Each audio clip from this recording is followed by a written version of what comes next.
Hello, everybody. Welcome to the Punch Up Pod with Lila and Pat. Happy Wednesday. I always have to now sort of self-correct in my head because I forget which I day need it a is. reminder every single week. Is it Sunday or Wednesday? It's kind of crazy how much that skewed my whole calendar in my brain. It's Yeah. funny. Usually the weekend, now we're all working on the weekends anyway, one way or the other, but the weekend used to be sort of just away from the computer or whatever, and now that's my Monday, so this is sort of my Thursday. I don't know, I'm a mess. Yeah.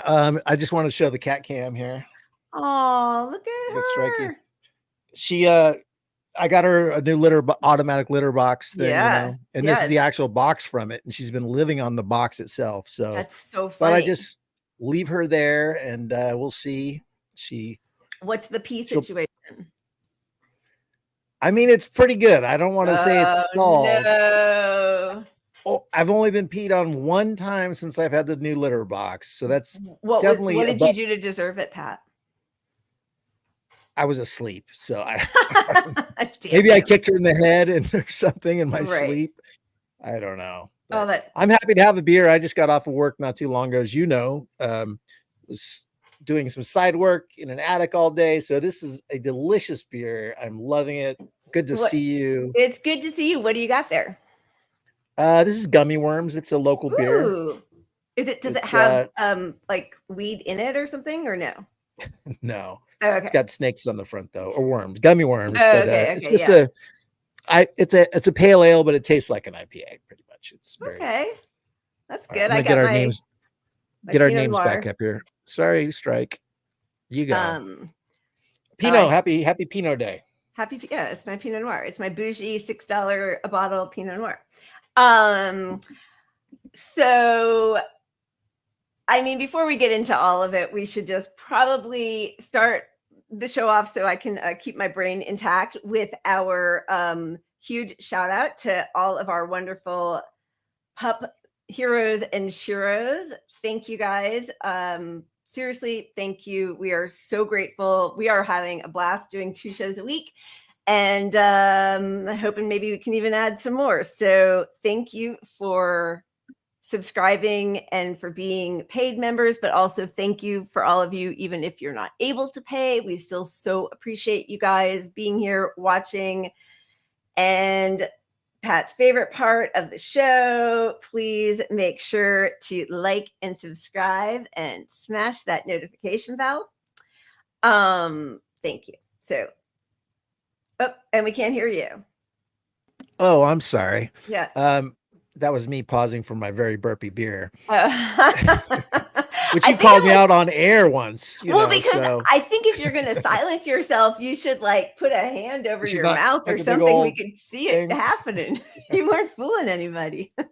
Yeah, but our last show got almost 500 viewers, so that's kind of cool for us. It was really nice. It doesn't show up in the live count, but on YouTube we ended up with a lot of viewers. So that's great. We're not trying to break through and be lefty, I don't know, podcast bros or whatever you want to call us. I would love to be a podcast bro.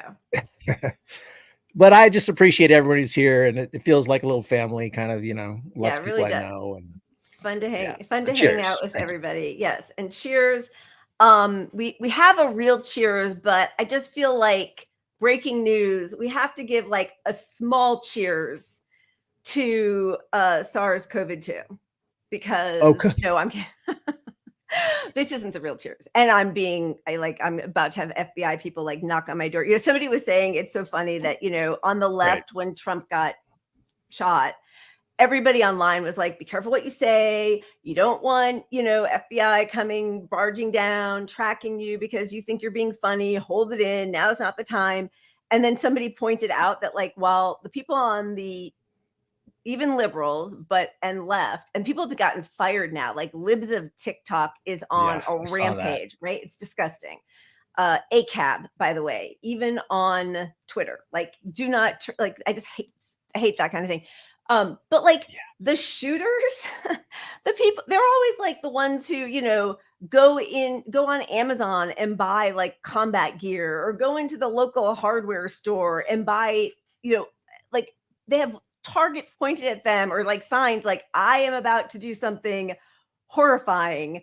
But on the left, if you make a joke, you're going to, get fired from your job. Yeah, it's true. I mean, the only people I support being doxxed are like really vile, Nazis and people who commit violent crimes against people. Right. Sure. Yeah. Don't deserve them. Yeah. But that is different from a possibly like, poor or a blue joke or whatever. I don't know. Poor timing joke. I mean, I don't. Anyway.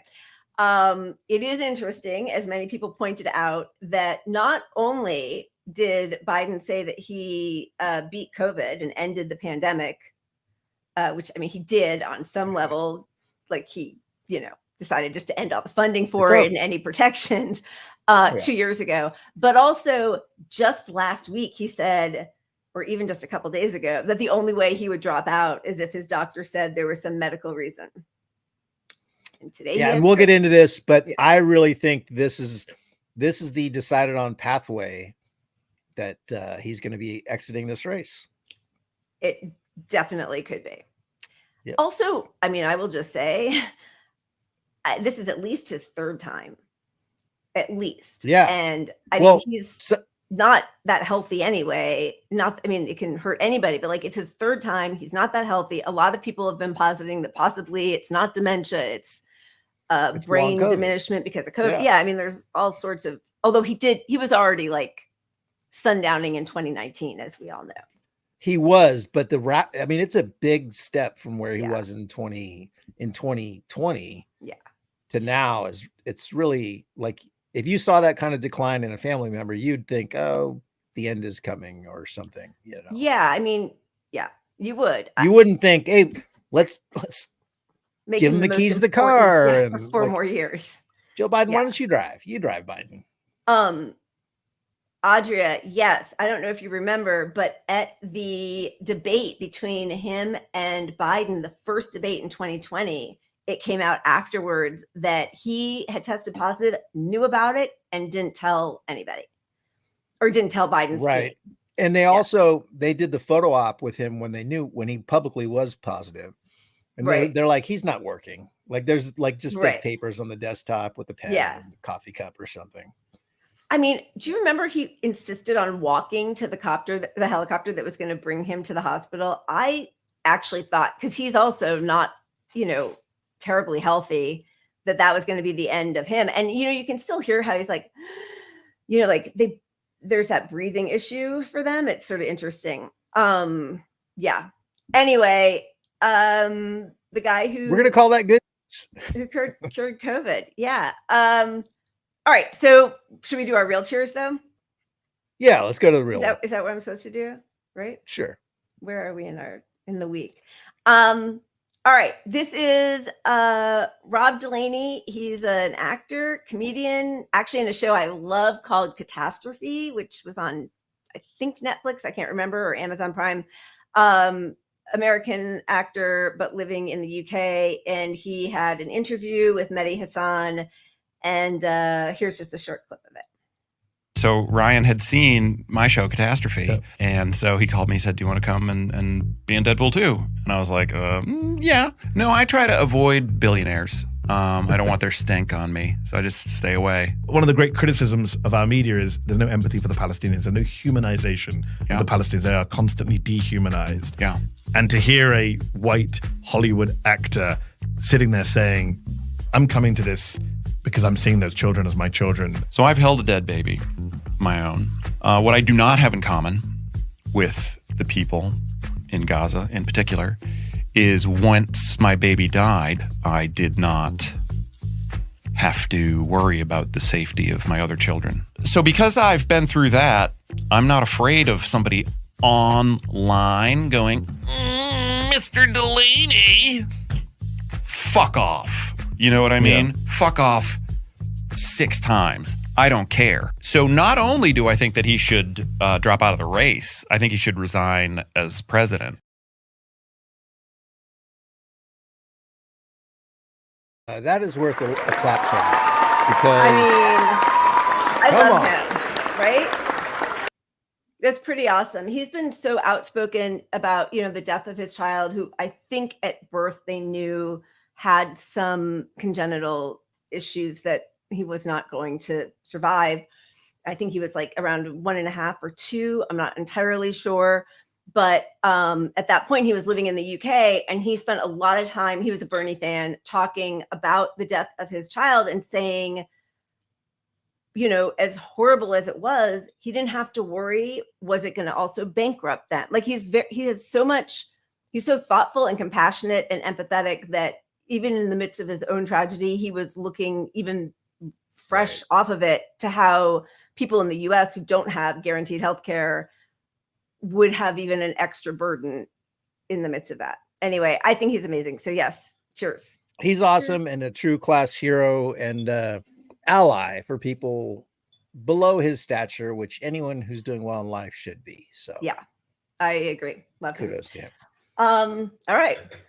What do we do now? Yeah, I'm going right to that. Come on. I'm having a whole issue today, Pat. You're gonna have to lead me through. Yeah, baby. I will be your Biden today. Look at that. Your streak is back. My streak is back. All right, I'm gonna do it while I also spin again. So we have something just kind of a little fun going on. I didn't remove it yet. Yeah, baby. I think that's how it was saved, and I didn't have time to change it. So that's our say what? Oh, because I did change it, but all right. Yeah, say what? Let's do it. Sure. This is the most election of our lifetime. Well, Senator, what a black job is. President of the United States. In 2020, when Barack asked me to be vice president, I joined him, which is a great honor. And but after that, I became a professor at the University of Pennsylvania. Mm-hmm. But in America, we resolve our differences at the battle box. That's how we do it, at the battle box, not with bullets. Trump. No, I shouldn't. There are some people who've made their mind up, and they've decided that they are voting for former President Trump. What do you say to those people? Lots of luck in your senior year. Come on.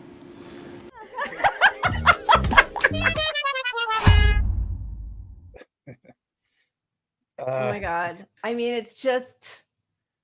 What does lots of luck in your senior year even mean? Can someone, is there someone Biden's age? Was it a saying that makes sense? I don't think on some so. level. I have no idea.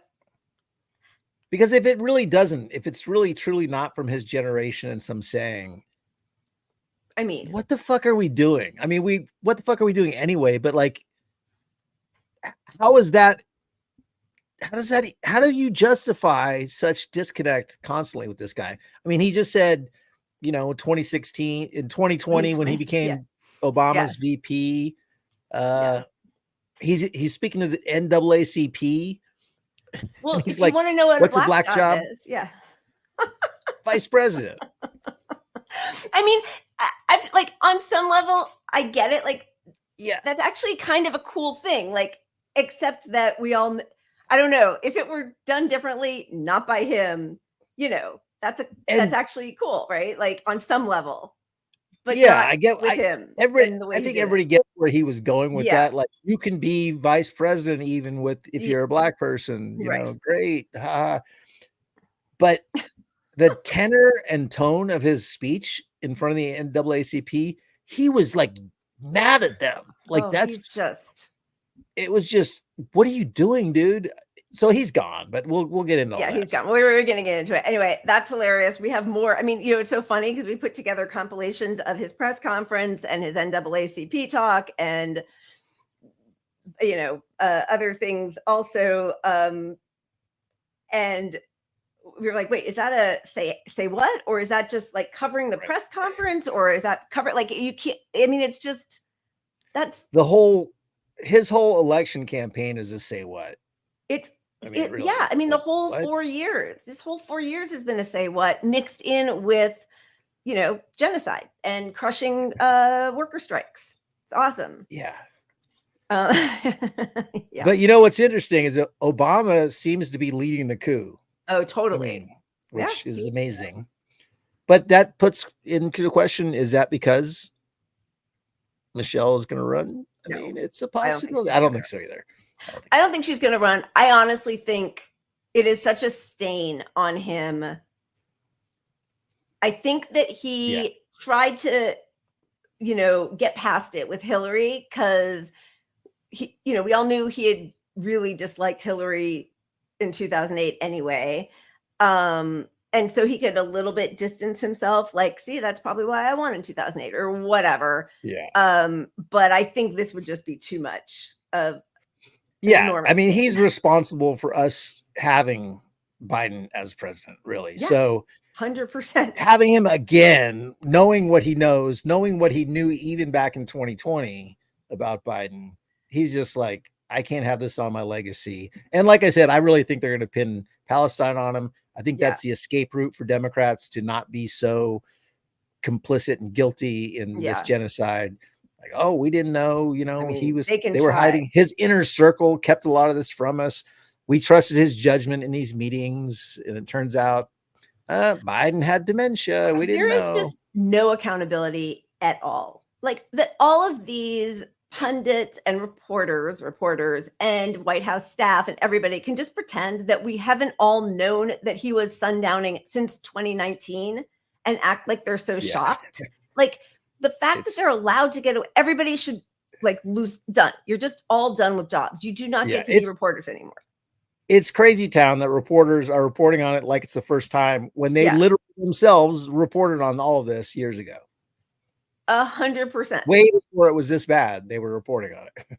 And that's like their whole, it's their whole job. So we've all known it. They were reporting on it. And there should be complete shame for them that they ever allowed this to happen. Or that they call him, that they call him a compassionate, to restore the soul, a decent man, versus the liar and the felon. Like, I don't know. It really feels like words don't mean anything. Actions don't mean anything. If you do propaganda, you will not be kicked off the TV. And if you do, you'll be right back. Tons of MSNBC's hosts were caught doing straight up PR for the Democratic Party. Jeffrey Tubin jerked off. Jerking off and he got his job back. I mean, if he has no shame, who else is going to have shame? I mean, Brian Williams was caught lying. It's one thing for politicians to be caught lying. They're all liars. And I think they should be caught lying, but they're all liars. But to pretend that one is more of a liar than the other. But when a reporter or a journalist is caught lying, like the whole New York Times, editorial staff and people in power should have been fired after lying us into the Iraq war. What's his name? Jonah Goldberg. Like all of those people. I don't know. Anyway, it's shameful. Bring back shame. And should we get started? We have a lot to cover. Let's get to the hashtags.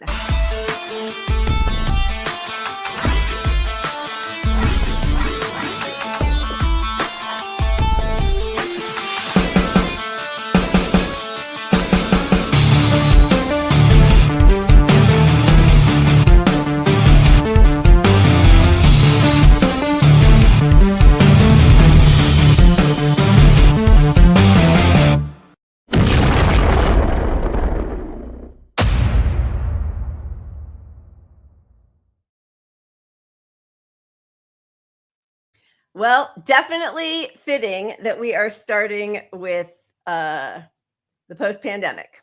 That's where we are. Post-pandemic.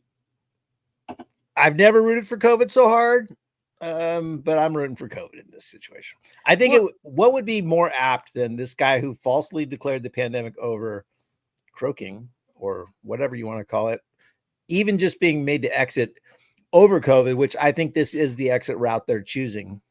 I totally agree with you. It's the only reason he won. He bungled it even worse than Trump. And it will absolutely be karmic justice if that's what ushers him out. It's not even close to the amount of karma he deserves, but it's like a nice little bow tie on 4 years of devastation and a 50-year career of devastation. However, he will be continuing to carry out all of his duties fully from 11 to nap time at 3 during that time. Yeah. I interrupted you. I'm sorry. I'm so sorry. I lost it. I said it would be a good bow on his 4 years. Oh, yeah. I was just going to say, not only a good bow, but look, the media is going to pivot back to blaming Trump for everything. Yeah. So this already is the roadmap to them taking COVID seriously again.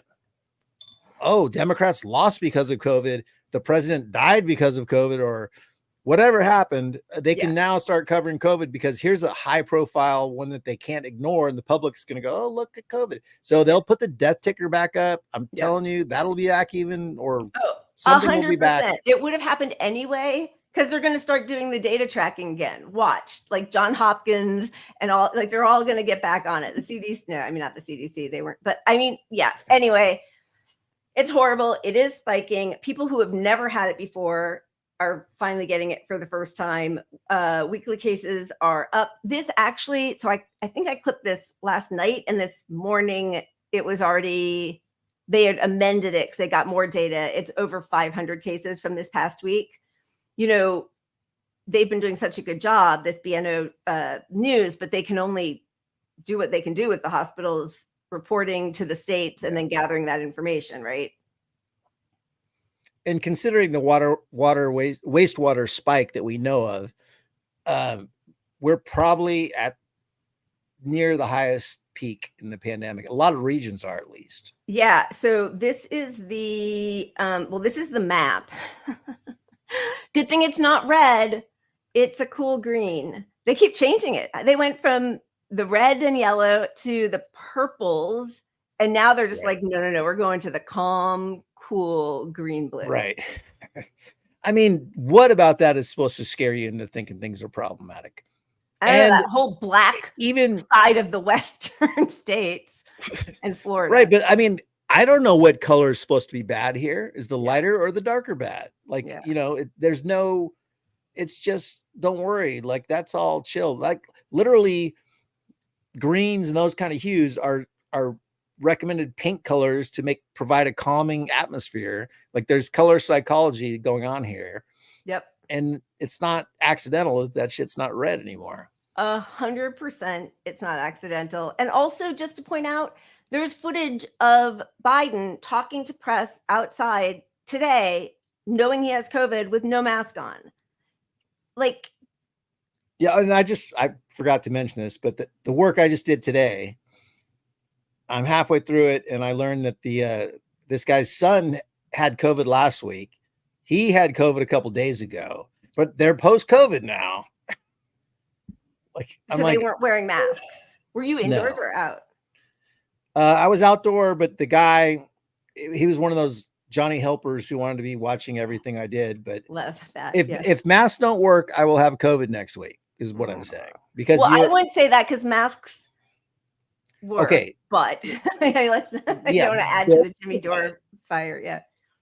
But I was clearly around COVID today, so we will see.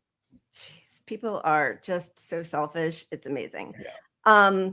All right, so we saw that the wastewater is, let's see, it is 15% higher than the 12-month average. I mean, you know, this is from the whole, oh God, I have my readers on, but I think this is starting with 2020. It is, right? Yeah. So, I mean, look at that. Like, where it is now, it's almost where it was when we shut down the whole country. Like, yeah. What has changed? I'm sorry, but our valleys are higher.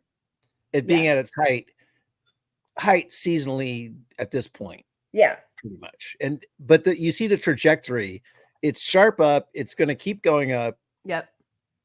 Most of the scientists think it's going to hit around the peak again. Yeah. Well, and this is based on makeshift reporting because we don't have the data. Right. Right. And also the valleys keep getting higher.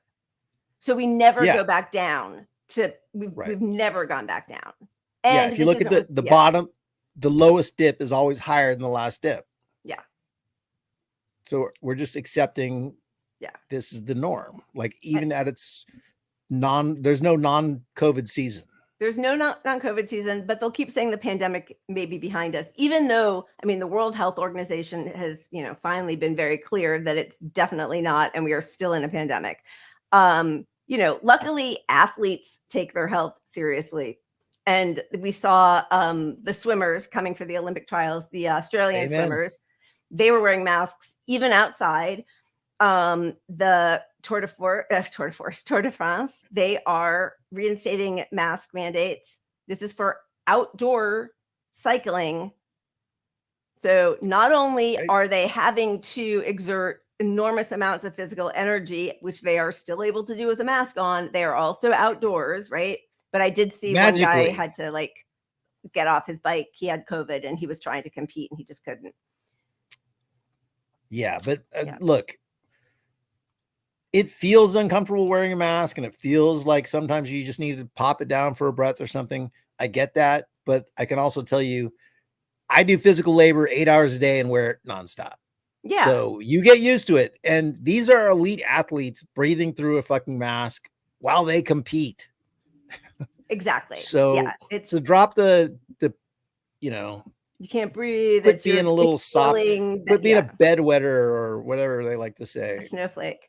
And then also Raven Saunders, who is competing for an Olympic gold medal in, I think she does shot put, but also she's a runner. I mean, she's kind of amazing. And look at her masks. They are, first of all, they're fierce, but also they're like the one on the top right. I think it almost looks like a it's not the flow mask thing. It's not that, but it's more than just like a regular old respirator. And she's running outside with that. Yeah. I love the Day of the Dead one on the left too. Yeah. I mean, it's just so cool. It's so cool. And her big old long fingernails. And that's what you do when you care about your body. Yeah. Thank you. I just want to put an asterisk on this thought of mine, but leftists are so annoying sometimes. Like people online were arguing against these decorated masks, even because they argue against the point that someone made. I've seen this several times, that more people would pick up masks if masks were made more decorative, and they're mad at that because they think it might block. It might interfere with its efficacy or something. No, not even that. Just I don't know. Leftists sometimes you need to just chill the fuck out. Like some people need a fucking little fancy pink mask or something. Let it go. Crazy. Yeah. Anyway, good for the people who are still taking it seriously, and good for karma. We don't have a ton on COVID, but should we move on? Get that. I think so. We all know to be safe. If there's breaking news, we are always going to report on something positive we can get about COVID. Pat, God damn. I know. Where's the wheel one? What are you doing here? I'm trying. What'd you just do? Where is that one? It's not popping up for me. I hit the one called wheel. Is that not? Pat's a little salty today. He's a little salty. Baby. No, I'm happy. Look at that. See? Ask and you shall receive. All right. I'm going to spin it again, though. Wait 1 second. It cannot just be that people are watching us have shots. Yeah, baby. Okay.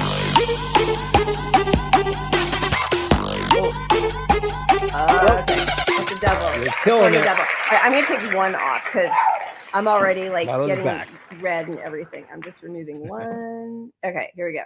Yeah, baby.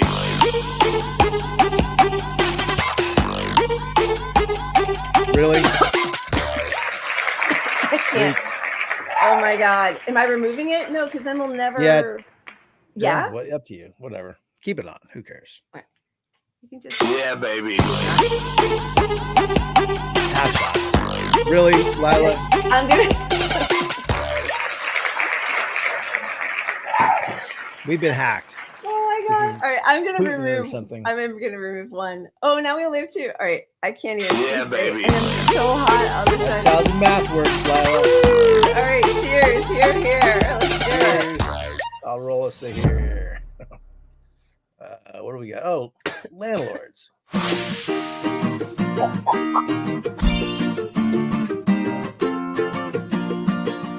If you're thinking about becoming a landlord, if you are a landlord, I would say look at how much rent, look at how much money is being transferred from the class of renters to the class of landlords and the resulting poverty. The system of precarity that means kids don't know where they're going to be living in a few months' time, the interruption to their education, the constant worry about where, how, and whether you're going to find somewhere to live. If you really want to participate in that system, I think you need to have a strong word with yourself. I don't think landlords see the harm they're doing. I think they're quite good at deluding themselves. They probably see themselves as someone who is providing housing, but they're not. They're withholding it until they can get rich off it. And that's a horrible, horrible system. The focus has got to be on implementing the policies that make landlordism unrealistic, rather than screaming at people for doing something that the state really, really encourages them to do. We should have the homes that we need as and when we need them, and that's a very, very achievable state of affairs.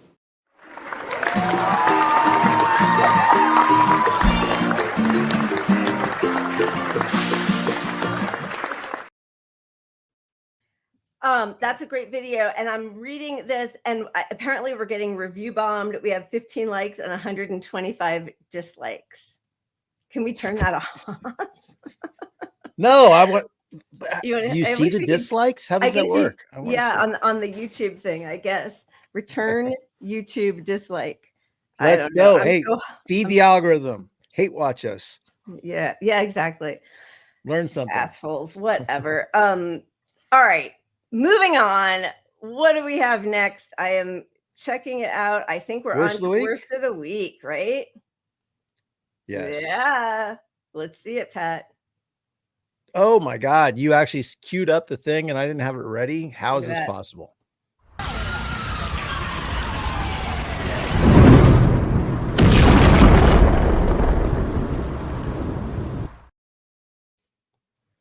Okay, why is it so distracting to me that people are dropping dislikes? I feel like I need to I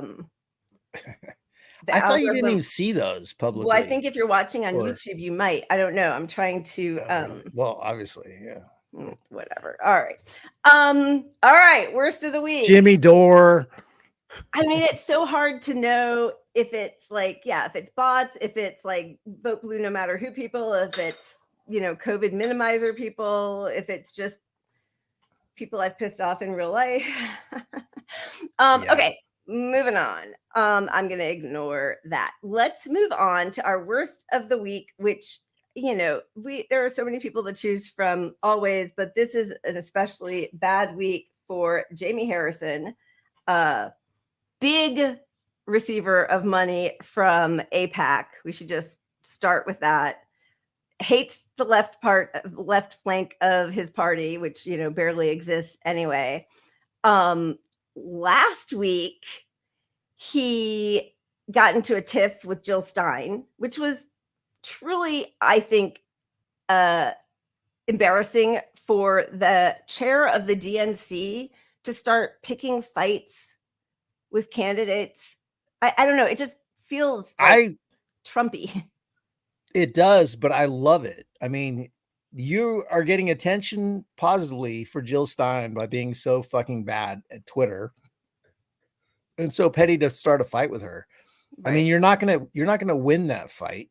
I'm sure our pal is running her Twitter. Yeah, account. Jason Call. Yeah, Jason Call. I'm sure. But so it started with Joe Biden saying Google Project 2025, which is just like, I mean, we even talked about that here. What a lame way. Like, it's just so embarrassing because he's not doing anything to combat the Heritage Foundation's agenda that they have been setting in motion for, decades, but certainly for, 5 years, talking about how this is what the next step, or 4 years, will be when they get whoever the Republican would be back in the White House, right? Yeah, like, I mean, Joe Biden, get in your time machine, go back to 2020 about what you knew they were going to do on abortion. Yeah, which they've been talking about for 50 years. 50 years they've been saying we're going to overturn abortion, and it takes you losing it all in your own first elections, your first term. Yeah. And now you're running on doing something you can't do.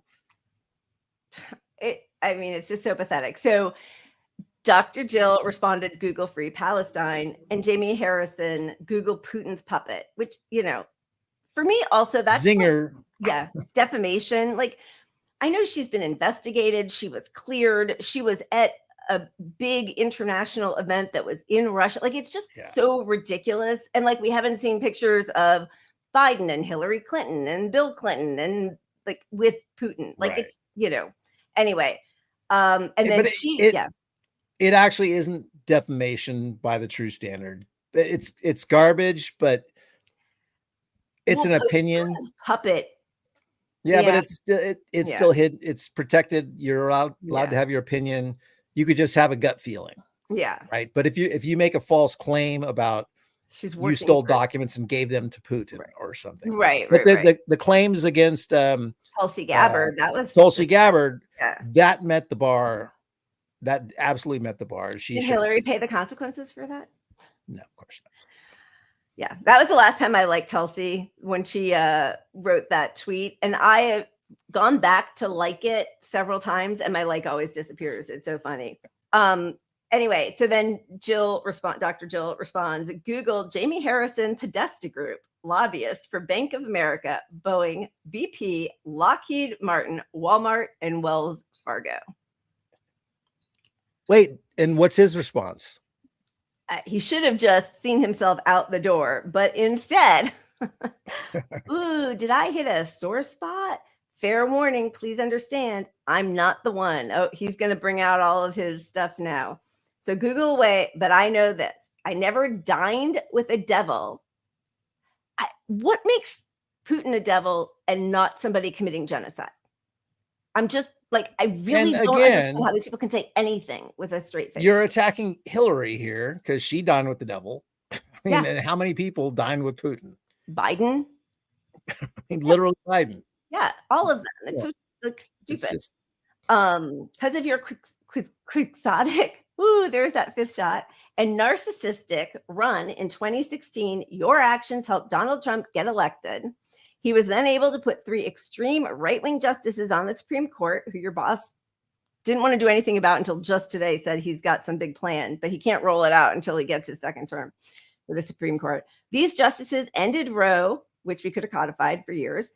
And now in 21 states, women can't control their own bodies. Gutted the Voting Rights Act, thereby making it more difficult for minorities to vote in this country. Legalized the use of bump stocks. He's going to blame all of the woes that we are having to deal with, even though his guy is in power right now. And the 8 years before, they could have dealt with a lot of this under Obama. But it's all this one woman's fault for having the audacity to run against Queen Hillary, her turn. Yeah. And I mean, we all know that the numbers don't even work out, that it didn't make a difference. Not. But if it did, that's democracy. So who gives a fuck? Yeah. Get your ass to Wisconsin instead of Long Island. Do better. Yeah. If you can't win over her voters and she's so pathetic, that's on you. Run a better candidate. Yeah. Maybe. Anyone with common sense, decency, know they effed up once, would at least try and clean up the mess. Nope, not you. We have seen your nightmare before and are turning the channel. So have a seat. It's all these like grade school, have a seat. Toddlers. I'm not the one. I'm sure Putin has one for you at his table in Moscow, or Donald can find one for you in Mar-a-Lago. But I or the nation don't have the time or patience for your bullshit. Never again. Which is, never again. Isn't that what we bring up? The Holocaust? The Holocaust, right? And 9/11, or never forget it. Is never again just no, but you're right. But either one, like, what are you talking about? It's so despicable. It is. And but it just shows he got ratioed like hell on Twitter for all this stuff, right? Because Twitter is not very centrist normie Dem. you got to prop it up with bots and insider Democrats getting paid to tweet shit. But it played well to the actual centrists who have bought all their propaganda over all this time. They love hearing that. Oh, Jill Stein, the enemy, they just live for that shit. Yeah. But I know. It's pathetic. But none of this, I don't think any of it is playing as well as it used to, because the public has turned on the Democratic Party. The public has turned, they're seeing how they don't have our best interests at heart here. I think people are seeing that a little bit, I hope. No, look, they're scared. They're not going to elect Jill Stein. Don't get me wrong. Right. I mean, anything is fucking possible. Right. But, and they'll come back at the end of the day. You can fearmonger really hard for a week, and that will change their entire perspective. No matter what they tell you, they're like, well, I had to vote for Biden because, Bernie wasn't going to win, so I just had to go for Biden. God, Trump bad. I just can't even stand it anymore. It's so ridiculous. Anyway, okay. So then, she puts him in his place. Keep lying to everyone. You're heading the DNC after all. So, and the Senate Intel Committee investigated me for 3 years, found no links to Putin whatsoever. So it's just pathetic. And of course, as she points out, he can't even deny shilling for Wall Street and war profiteers. He just, deflected. She at least answered the question and, push back on his criticism, and he has nothing because he's owned by a corporate those groups. Stooge, 100%. So if that wasn't enough, this week they rolled out a new plan. They are going to, they've talked about this, but now they're really like training their delegates and trying to fast track the official nomination of Biden before even the convention, because they don't want any messiness at the convention. They don't want any of the uncommitted people or anybody speaking out. They want it to be a done deal so that convention goes off without a hitch. That's the new plan. Right here, scoop. It's not that much of a scoop. I feel like we've been talking about this for months now, but DNC is quietly steaming ahead with plans to technically nominate Biden weeks before the party's convention. And they're saying it's because of this law that just passed in Ohio that if you're not nominated by a certain date, you wouldn't be able to be the official, you wouldn't be able to be on the ballot box in Ohio. But they changed that law, but it doesn't go into effect for 90 days. But, so there are all these like little technicalities, but Ohio's Governor DeWine already said Ohio law would ensure that any nominee selected at the DNC's August convention, so it doesn't have to happen by the 7th, which is what Jaime Harrison is saying, would appear on the November ballot. The new law is structured so that it will take effect in time for it to serve as legal instructions for the Ohio Secretary of State to prepare the ballot. Every single Democrat member of the General Assembly voted in favor of the bill. So that is what's happening. Then the statement from the Secretary of State's office said, the issue is resolved in Ohio and Democratic proxies know that and should stop trying to scapegoat Ohio for their own party dysfunction. Yeah. That's pretty good. Pretty good. All I can think about in my head is, we're talking about this riding with Biden. I got stuck on riding with Biden, and I need to make a video meme of him as Thelma and Louise and America on the left of him going off the cliff. And with the riding with Biden with his glasses, I don't know. I like it with a mask, like somebody said, like I think Viola said that mask that he had for a while that was like hanging off one ear. Just like under the nose, the ear one, right? Yeah, just forgot about that. Oh, disgusting. Okay, so now Nate Silver's really shifted. Did his checks not clear from the DNC, or do you think he found a soul, or is he truly just disgusted? Like, what do you think it is? I don't know. Correct me if I'm wrong, but I think he had a break with his own 538. He did. Yeah, somebody else is now running it into the ground. Yeah, because 538 just came out yesterday saying Biden's odds increased of winning, and they're giving him a 52% 52% or 51%. 54, something. Yeah, something crazy. Yeah. They're like, Biden's never been doing better. Like, what the fuck? What are you telling people? Like, that is just, straight gaslighting. So he's probably like conspiracy theory though. Is that like Republicans? Are they doing that? Like, don't worry about it. He's fine. Keep him in. Is that like a probably Trump plant? Yeah, that probably speaks to 538. It's a corporate. It's just corporate now. Yeah. Their interest, and maybe look, Silver. He's been ridiculed forever by a lot of the left, and he basically got one election right. Somebody in the country had to hit the lottery and get that election right. Like, he wasn't this boy wonder genius. And since then, he's just been meh on predictions. Yeah. I mean, I loved him. What was it, in 2012? I guess that was when I was really like, that was the one, Obama versus Romney. And I was like refreshing my page on my computer every day back then. I know, it's funny. But then in 2016, I mean, he explains, what did he say? Hillary had like a 98% chance of winning. Yeah. Something like that. Yeah. So he shit the bed there. And then he obviously went to work for the establishment to put the odds of Bernie winning. He played into all the narratives and promoted the narratives that Bernie couldn't beat Trump, even though all the regular polling groups, like the math was there for Bernie the entire time. I mean, we know this. Ugh. Anyway, so he just got into it with Jaime Harrison, saying,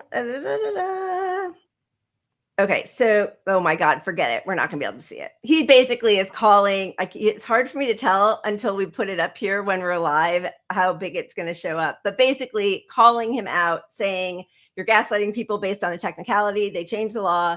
The GOP legal case to remove the D nominee from the ballot would be extremely weak. And even if the deadline is 8/7, that doesn't explain why you're trying to move the roll call up to next week. So they have this whole back and forth, and Jamie Silver is losing his mind there because everybody knows they are trying once again to subvert democracy. I mean, look, when you got the governor saying they're going to be on the ballot, a Democratic governor, so he's not. Wait, no, DeWine's not Democrat.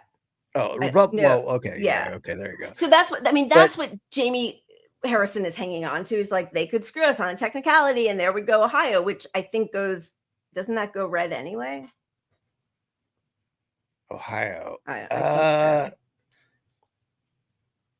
think they're kind of a swing state, but I think they go I know red. they have Sherrod Brown, but like, other than that, I think, but because I think they're they do one of the earlier votings, which is always like, why are Democrats doing early voting in these states they never win? Like South Carolina. Like, how is that? I mean, that's a conscious effort by the Democrats to always put forward the most Republican candidates, because when the early votes come in from these states, they're like, oh, there's momentum for Joe Biden. And the momentum isn't in California. It's not in, places that are actually more progressive. It's in like the reddest states that he won't win anyway. Yeah, exactly. Not the fourth largest economy in the world, the biggest and most diverse state that he won on Super Tuesday. Yeah. All right. I know we're getting all the things here now. Yeah. 538. It's just PR. They're garbage. Total PR.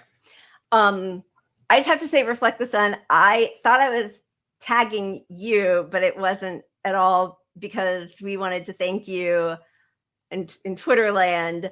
And we used your @ to thank you for your generous, continued generosity in gifting all these memberships. But I think I tagged the wrong person. So, but I'm glad you're here, because we wanted to thank you once again. And we didn't know how to do it outside of this venue. So thank you. Absolutely. That reminds me of all the times I've tagged the wrong person, talking. I used to talk a lot more smack directly and get into brawls with people on Twitter. Yeah. I don't do that anymore, but I've tagged the wrong people in the brawls and brought accidentally, so hey, here's 1,000 people that hate you, random person that's barely on Twitter. Oh my God.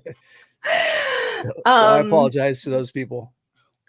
That's good. Do you not do that anymore because you want to save, you don't want to bring me down with you into your Honestly, I used to debate people thinking, look, you're going to change their opinion. You're not going to change their mind, but people will see this whole debate happening and maybe take something from it, you know? But it's such a bot haven now, and it's such and just my mental state. I cannot do that anymore. Like, I don't care how much you rub me wrong on Twitter. I might just block you, but I'm not going to get in a big, long debate with you. It's very unlikely.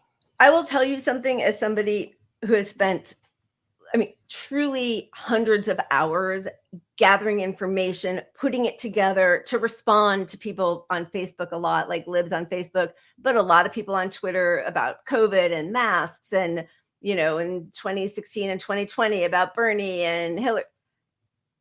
I have not changed a single person's mind. Ever. They don't. That's not the point of it. They are truly time vampires. They're not changing their mind. They hate what they hate. They will not be convinced by evidence. They don't care. It has nothing to do with truth or evidence. And I don't mean, look, there's still value in people that want to do that, to have the debate publicly because there are other people, but it's the other people that you might eventually rub off on, not the person arguing with you. Right. Because the person arguing with you is locked into their position. Yeah. Somebody just viewing this debate, it's kind of a different egg. Yeah. But and 90% of the time you're arguing, I'm not even kidding now, 90% with a bot or a paid bad actor. Yeah. Or just somebody that's so uninterested in the truth. That's just a waste of it.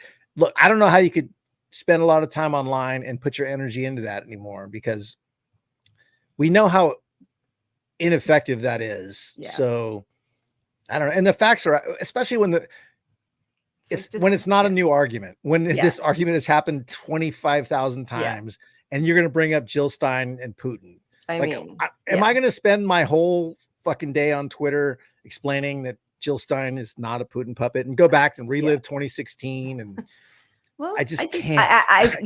Guilty. I do quite a bit of that.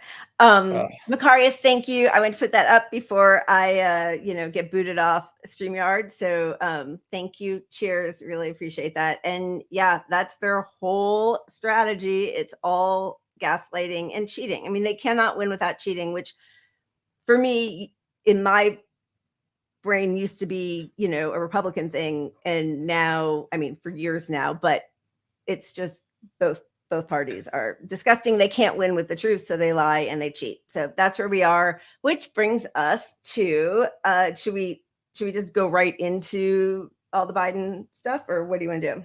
Are you suggesting not spinning the wheel and getting I know. Four more shots.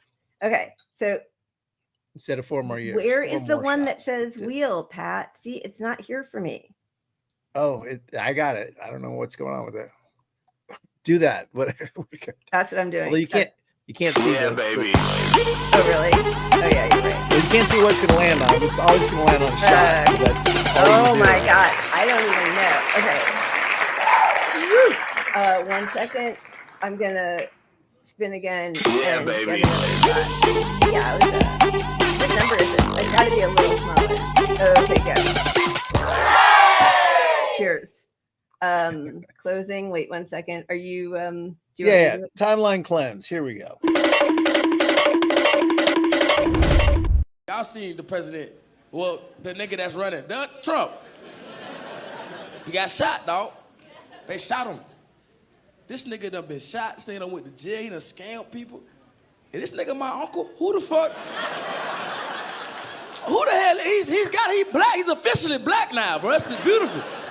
They shot him. He was like, yeah, I'm having a fight. He was fine. He was doing like this and walked out with an American flag on him. Like this. He put one of these, like, I'm a real nigga. Fuck, nigga, I'm out of here. That's hard, bro. I wasn't even finna vote. I'm voting now, dog. He got it. He won. I wasn't even finna vote. I had no skin in the game. I like, that nigga got shot, he won. Fuck the bullshit. He had real ops, nigga. What the fuck? Joe Biden's biggest op is the stairs. That's it. He had real ops. Somebody really tried to listen. That's how you know he a real nigga, bro. Joe Biden has been trying to kill himself his whole presidency. So nobody had to kill this nigga. Nobody had to try to kill it. Trump been just ready to go his whole time. And like, we gotta fucking off his ass. And missed. And just skip this ear and miss. That's crazy, bro. Hey, Mexican nigga, you fuck with Trump? Yeah? Hell yeah.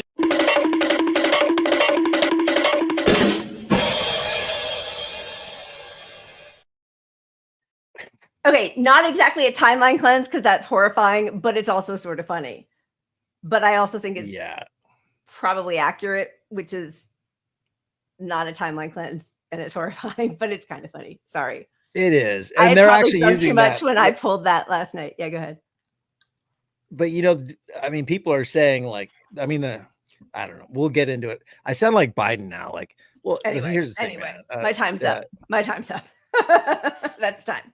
To think that, well, Oh my God. All right. Well, let's start from the Thursday, which was this was the press conference, the day where he was supposed to be making up for the interview with George Stephanopoulos, which was supposed to have, wow, my grammar is going to be way off because of those 8 shots or whatever, supposed to have made up for the debate performance. But we missed it. We didn't cover it on Sunday because of the Trump rally. I mean, there is just like crazy amount of news every single day. So maybe we just go to let's go to the first part of that day, which was Biden hosting the NATO summit. And again, knowing that he's already screwed the pooch with his debate and the big George Stephanopoulos interview. So today's the day he has the NATO summit where he's like, watch me. And then he's going to have the big boy press conference later on. So this is how his day begins. And now I want to hand it over to the president of Ukraine, who has as much courage as he has determination. Ladies and gentlemen, President Putin. President Putin. He's going to beat President Putin. President Zelensky. I'm so focused on beating Putin, we got to worry about it. Anyway, Mr. President. I'm better. You are a hell of a lot better. Okay. Listen, anybody can flub a name. I can't think of words a lot of the time. I mean, I'm not auditioning to be the leader of the free world for a second time, but like if it happens once or twice, I get it. It does not only happen once or twice. In the same day.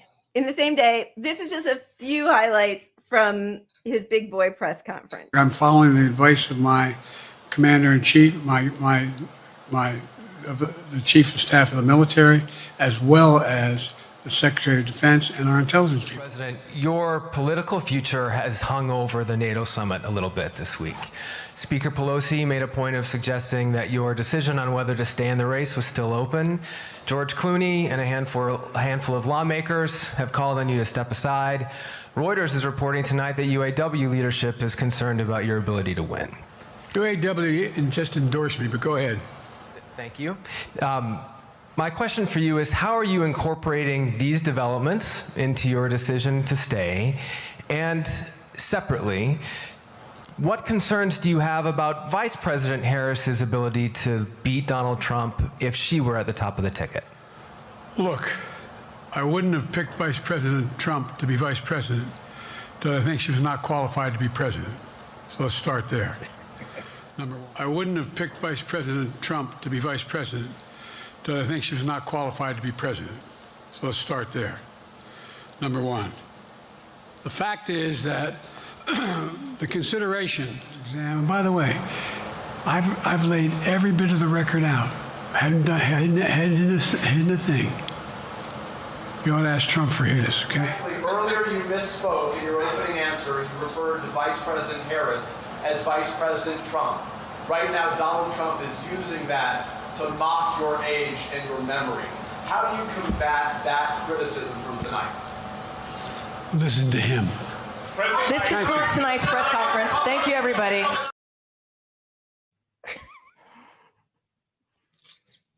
Listen I don't know. Killed it. Okay. I'll listen to him. I mean, nushed it, krilled it. Yeah, he's a mess. That did nothing to help anybody. But in fairness, what helped was the assassination attempt. And 100%. Are we getting to that yet? Is that part of the next because stuff? here's the thing. I feel like we just need to. More. There's so much more. I just feel like we need to live in the response to that a little bit, which was Lawrence O'Donnell saying what a mastery of foreign affairs he has. Yeah, that was Rachel special. Maddow gave a 1-minute lecture to her panel. This was right after this disastrous press conference where he's like rattling things off, wandering into different subjects. There was never any sort of like complete focused response to any question. He did a lot of like, well, anyway, all of that. And she says, not only does he have a mastery in it, but he has been legitimately correct about foreign policy. Currently committing a genocide, provoked Russia into a war where he is now allowing or using Ukrainian bodies as cannon fodder. Over 500,000 have been killed. Before that, disastrous exit from Afghanistan. Disastrous exit from Afghanistan. Well, she should have exited. Slaughter, the assassination of Khashoggi. Well, no, that was under Trump. No, in Libya of Gaddafi, which now has like open slave markets under Obama. Helping lie us into war was one of the staunchest supporters of George W. Bush, lying us into war in the invasion in Iraq. Like, how is she possibly saying those words?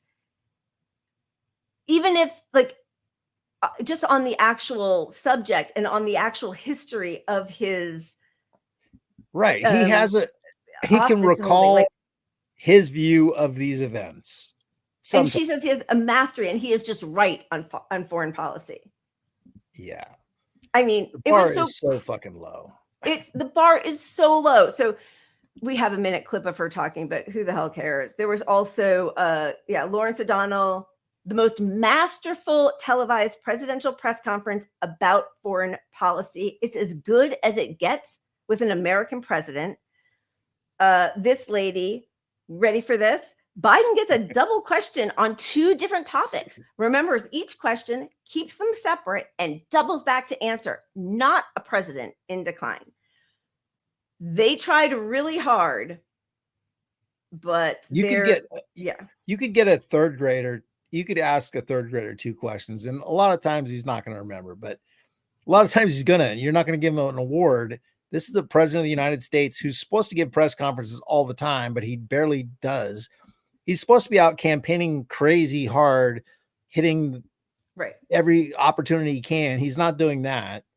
They know he can't win this thing, and they know he doesn't have the stamina to put on a campaign at all.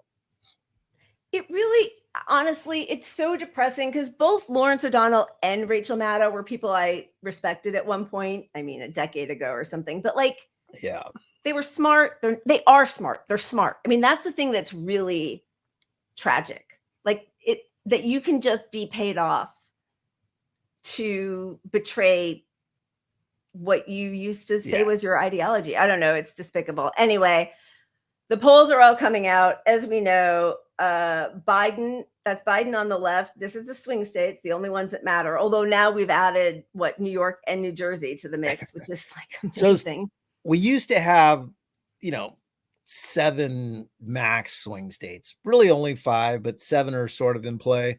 And now they're saying Democratic pollsters are saying New York is in play. I mean, New York, liberal bastion is in play. It's so crazy. And Pat, you're never going to guess. I just froze. Oh, perfect. I love that. All right. I'll see you in a minute. Enjoy. What should I show? Let's see. Let me think about this. Fun. I'll see you in a little bit. Oh, we haven't even had a puppet yet. This is actually, I was rushed because I was working late today. So this is actually way more wholesome than I would ever want to play. But here we go. She just started taking them. We tried to keep them separated, but Cheetah was very persistent that she wanted to go in there when Mello was having her babies. Cheeto had her babies 2 weeks before Mello. No, Mama. We finally let her in there with our supervision, and at first she started bathing Mello and checking to make sure all of her babies were healthy. And then Cheeto took all of Mello's babies. I kept putting them back with Mello. Can't have that baby. We gotta go put it back. Sorry, Cheeto. But Mello didn't seem upset, so we just kind of let Cheeto do it. And once Cheeto had all of Mello's babies, Mello got up, she went and used the litter box, she drank some water, ate some food, and Cheeto just took care of all the babies. The next day, Cheeto took them all back to Mello, and Mello watched them, including Cheeto's babies. And they just kind of switched back and forth. One of them would be nursing 5 kittens, and the other one would be running around the house.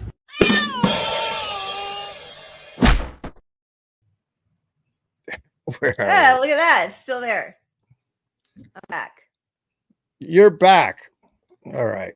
You missed the most wholesome. I know. And now I won't know what we need to delete. Which one was it? I'll delete it. Sorry. It was 2 cat moms taking their kittens back and forth to each other. Aw. You know, you would have cried. I would have loved that. I needed that.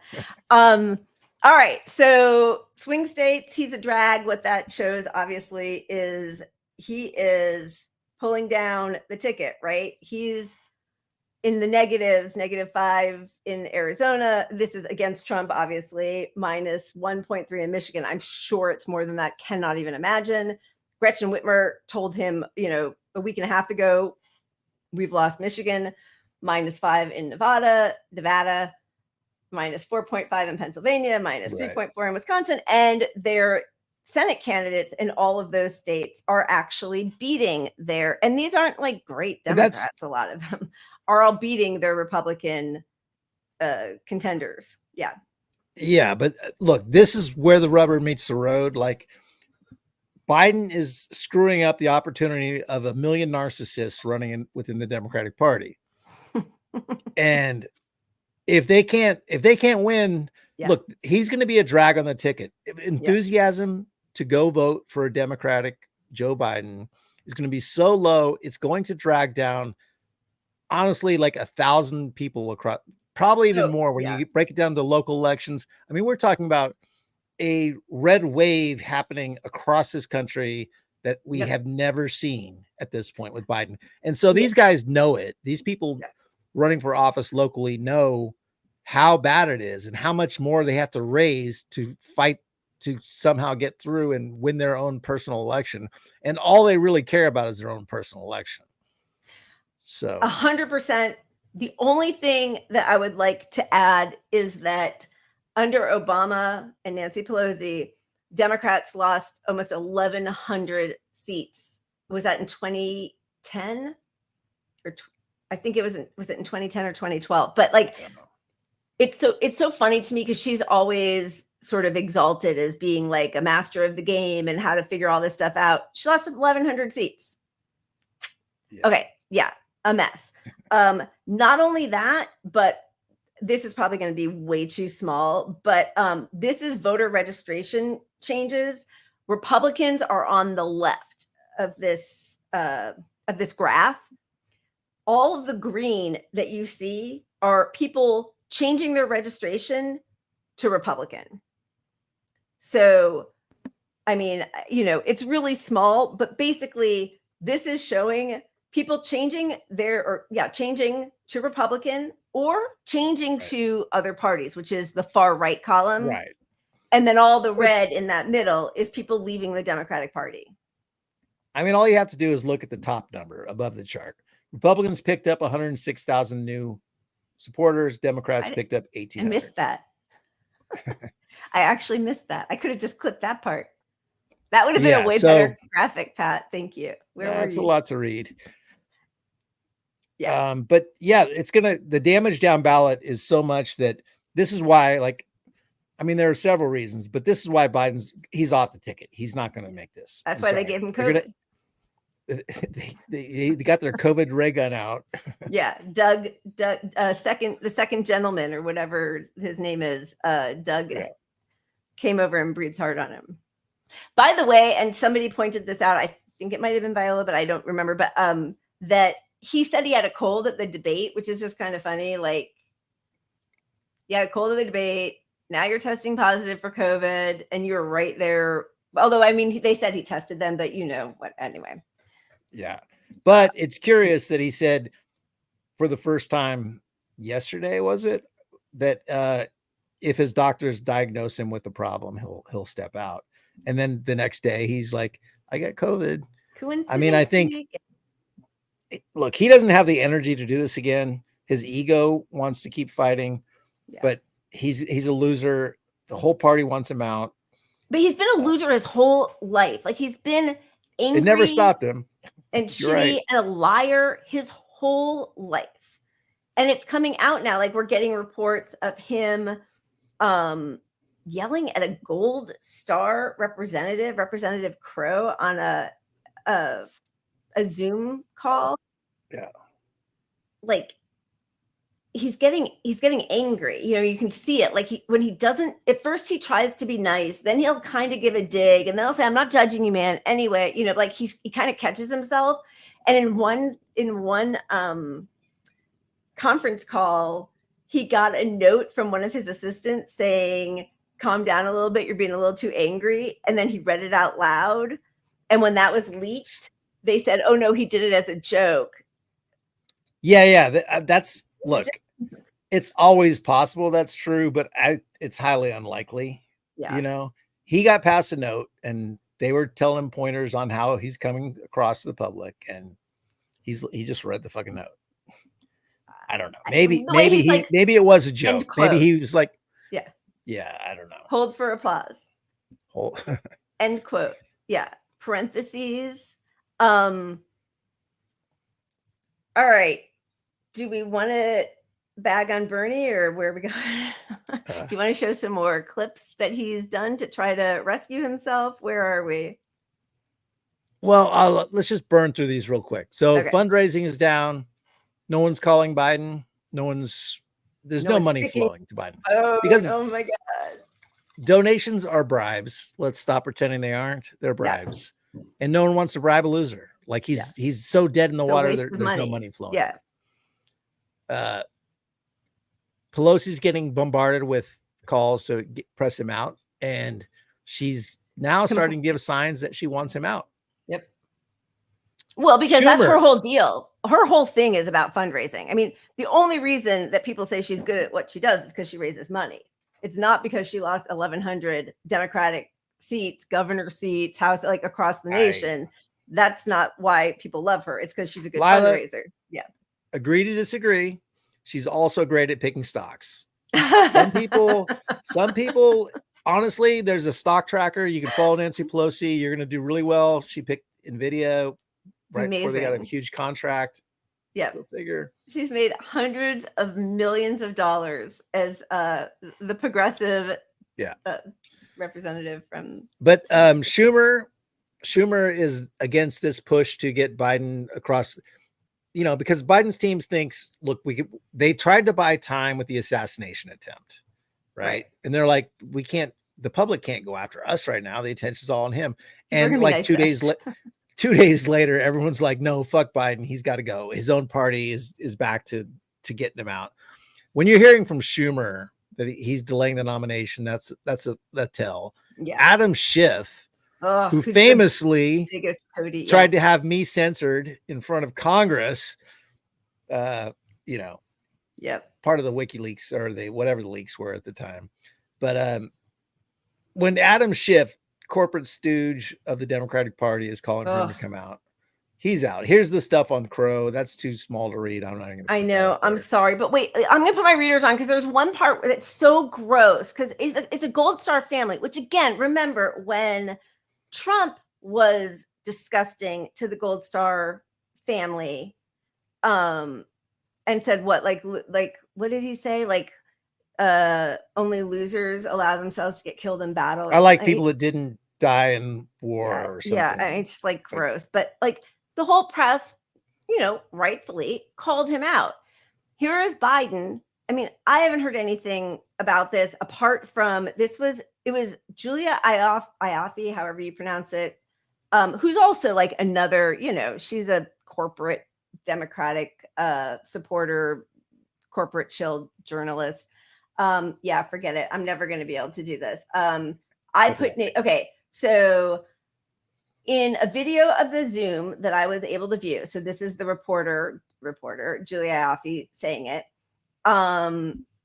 You can hear Biden chastising Representative Crow, who asked about the importance of national security to voters. First of all, I think you're dead wrong on national security, the president says. The emotion at times garbling his words. I'm sure that's what it was.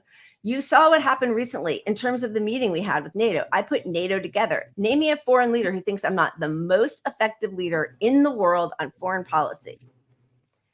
Tell me who the hell that is. Tell me who put NATO back together. Tell me who enlarged NATO. Tell me who did the Pacific Basin. Tell me who did something that you've never done with your Bronze Star, like my son. And I'm proud of your leadership. But guess what? What's happening? We got Korea and Japan working together. I put AUKUS together. Anyway, things are in chaos, and I'm bringing some order to it. And again, find me a world leader who's an ally of ours, who doesn't think I'm the most respected person they've ever. It's not breaking through, Mr. President, said Crow to our voters. Well, you ought to talk about it, Biden shot back, listing his accomplishments yet again. On national security, nobody's been a better president than I've been. Name me one. Name me one. So I don't want to hear that crap. Yeah. I mean, obviously it's all bad, but just on the personal, the anger issue side of it, tell me somebody who's done more with the gold star. Like, he's insulting this guy's gold star son. No, is that guy. Okay. He says something shitty to the guy. That representative is ex-army, or, is a gold star. No. Whoa. Oh, the gold star family. Yeah. Right. Sorry. Yeah. Okay. Go ahead. Sorry. Yeah. Yeah. Sorry. No, I get it. But that's like you said, it's like Trump insult. I like people that didn't die in war. I like to, he's saying that to this guy right here, right now. I mean, who he's trying to win over in this call, who's saying the voters don't see it. And he's like, I'm the best NATO guy ever. Everybody knows it. Everybody talks about it. No, they don't. They don't. I mean, it's so gross. It is so disgusting to talk that way. And that whole thing, I mean, that was something, again, I hear Trump's voice and I start to get I can't stand the way he talks. And I'm the best. That was the best. There's never been bigger crowds. Nobody's ever done. It was the biggest. It was the best. It was it is so infantile and narcissistic and embarrassingly simple, right? To always that's what you talk about all the time is I'm the best, the biggest, right, the best. And it's almost like he's trying to match that energy a little bit in all this stuff, which is just not going to fly for him. You're not going to out golf Trump. The golf thing just still kills me from the debate. Do you carry your own clubs? Biden, as he shuffles his feet, the optics, if you talk about things that matter to people, they see that and they go, oh my God, who are you kidding? You're not. Well, that comedian was saying, Trump versus a bullet and Biden versus a pair of stairs or a set of stairs, right? It's so embarrassing. He does, however, have a plan for his first 100 days if he wins. Yeah. And from Bernie of all people, Jesus Christ, Bernie, man. I know I don't want to be a podcaster who thrives on hating on Bernie because that's so easy. It's just so fucking disappointing seeing this stuff. Okay, I totally agree with you. At this point, it's a little late. He could be calling for him to bow out, which is one thing to do. What he should have done is, although now look at what Cornel West has done. I don't know. It's such a mess because but the strongest calls to stay in are from Bernie and AOC. The strongest calls to stay in the race are such cowards that they don't want to be blamed. They just don't want to be blamed for Trump. Bernie stop it. Nina, stop it. Bernie, stop it. AOC, it's fuck awful. AOC. She's garbage, but she's not. And the best plan, because I think especially now anybody's going to lose to Trump, no matter who the Democrat is. And I think that's been that way for months now, honestly. If Biden had anybody who loved him, they would tell him, listen, you said you were going to be transitional, drop out, or, or give it to Kamala. You'll be able to say that you helped bring the first Black female to be the president of the United States. On a new generation. And then he's going to lose, and you get to be right. Yeah. Go for it. And go be at peace on the beach with your walker and your grandchildren and your ice cream. This is just obscene what's happening. Do you want to watch? Look, yeah, go ahead. Sorry. Well, I just want to say, no matter what the polls say, there is time to reshape things and branding. If you're a Democrat and you really care about stopping Trump, your only chance is with someone not Biden. I'm not saying they're going to do it either, but it's not beyond the realm of possibility that any of these Democrats could be branded and marketed and all that stuff. But you're cooked Biden is cooked. So it's over with Biden. And there's no doubt that down ballot, he's going to murder 1 million careers in the Democratic Party. Okay. The only reason I don't think that's true is because they all fail up no matter what. Why does Claire McCaskill have a job on MSNBC or CNN? Why do they get to fail up? Careers is a little harsh because if you're a corporate stooge, there's room for you. But this cycle, you're not going to get the job, which means you're not going to get all that bribe money you need. You're going to have to go from this cushy, Senate job or House job or local government job to lobbying, which is still a cushy piece of shit job, But there are a lot of people that aren't even established yet whose careers. You're right. All their staffs and everything. There's just gone. And the staff is the biggest coup because the staffers, they don't have those outlets that these people at the top of whatever the local election is, or that they're just unemployed and they go back to the pool of people who can be hired by Democrats. But if you're hurting the down ballot candidates, that pool is so small that the jobs get cut in half. Yeah. Okay. Before we move on from the Biden part, the blue MAGA part of this, and move on to the red MAGA, we don't need to show the clip, but did you see where he implied, because we missed all of this. We were going to cover it on Sunday, but then there was the assassination attempt. But so Clooney writes his op-ed in the New York Times under the guidance probably of Obama. And after it comes out, a reporter asks Biden about it, and he says that George Clooney wasn't there for the whole night of the fundraiser. He left early, because he doesn't have enough stamina. It was so embarrassing. Anyway, there are two more things. There is his interview with the Complex's, what's his name? Speedy Mormon or something, which is pretty gross. Let's show that. Yeah. I think it's kind of important to show where his mindset is. Okay. Well, you don't have to be a Jew to be a Zionist. And the Zionist is about whether or not Israel is a safe haven for Jews because of their history of how they've been persecuted. Are you a Zionist? Yes. Now you'll be able to make a lot out of that because people don't know what a Zionist is. Do you know what a Zionist is?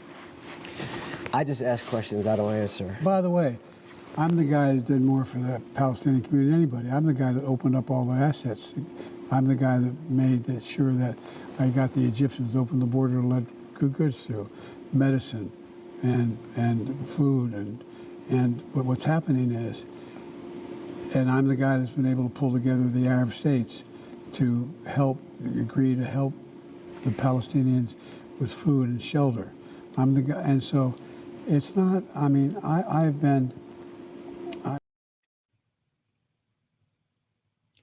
let's just take a second. It is so horrifying that he can say those words. I don't know if he believes them or not. But not only are they now saying almost 200,000 Palestinians are dead, and he keeps sending bombs, and they have, I know we're going to get to Israel later, but they're bombing schools. They've bombed all the hospitals and all the refugee camps and and he keeps sending bombs. But this is the aid getting through. There's no aid getting through. They're dying. Babies are dying. If they're not being bombed to pieces, I think they are starving to death. The important thing to remember in this, that I think everybody gets, but Palestine relied on aid trucks to exist before the war happened, before October 7th. They needed aid trucks because Israel had a blockade on trade. They didn't, they had no access to food. So for medicine, the aid trucks getting in, now that you have a whole population bombed and destroyed and probably 150,000 dead Palestinians, is less than it was to just exist before they were bombed. It had, at least before they were bombed, they could on some level produce their own food, but now they're entirely almost 100% reliant on these aid trucks, and they have less than they had before. And we spent what, $240 million to build this humanitarian aid pier, piece of theater that didn't do anything, and they're now dismantled it. They're just taking it away. It was truly basically only used for IDF soldiers to embed in aid trucks and carry out another attack to save 3 hostages while they killed 4. Or no, wait, did they saved 4 and killed 3, saved 3, killed 4, whatever. And plus like over 100, almost 200 Palestinian civilians. So that's what it has been used for. That's it. Yeah. And we'll get to Israel, but yeah. Okay. All right. Should we move on to red MAGA, the actual MAGA? I mean, there's not much difference. To the original MAGA. It is MAGA or MAGA? What do you do? MAGA or MAGA? Tomato. All right. Yeah, baby. I don't think I can handle another shot. Oh, thank goodness. Do we have a timeline cleanse? Yes. Okay. Good. Am I removing it though now, or do we have? Yeah. Okay. Adios. Have you ever gotten a Snapchat from a girl? No.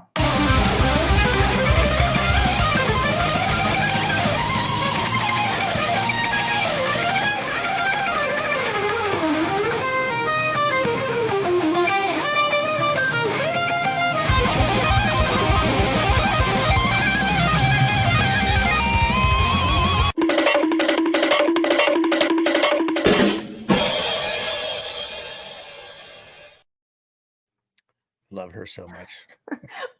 I think I tuned in late because I was trying to delete some stuff so we could import a few more. Did she say, have you ever gotten a Snapchat from a girl? And then the joke is that he's doing slinky stuff. The joke is that, yeah, you're not going to have to listen to whatever she has to say next about whatever got it pop culture-y, Instagram model-y thing. Thank you for explaining the joke to me. I hate women, so that's why I picked that clip. Hilarious. Obviously. I thought it was, why would you ask that of a guy who's doing a slinky? Of course he's never gotten a Snapchat from her. I mean, if you were hipper, you would know right away what kind of format that was. I know. We got to work on this. We do. We have to, because we're going to get on TikTok soon. Remember? Hello, fellow kids. Yeah, we are going to get on. Hello. Okay, should we start with a little smattering of the RNC convention that is happening this week? Let's see some of the lowlights. Let's see some lowlights. My fellow Republicans, let's send Joe Biden back to his basement and let's send Donald Trump back to the White House. If you want to make America great again, vote Trump. God bless Donald J. Trump. Donald Trump has my strong endorsement, period. President Trump asked me to speak to this convention in the name of unity.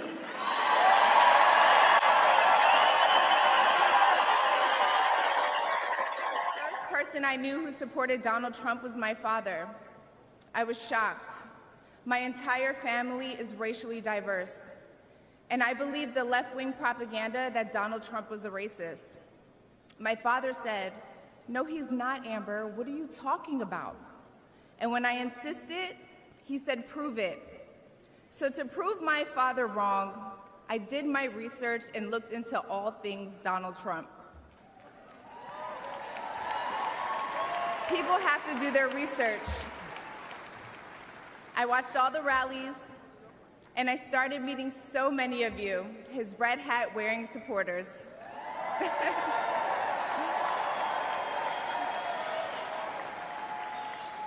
I realized Donald Trump and his supporters don't care if you're black, white, gay, or straight. It's all love. What night are you speaking? Are you speaking tonight? Or one person? No. Hey, you're not. If you took that stage, you would get booed off of it. You would get booed off the stage.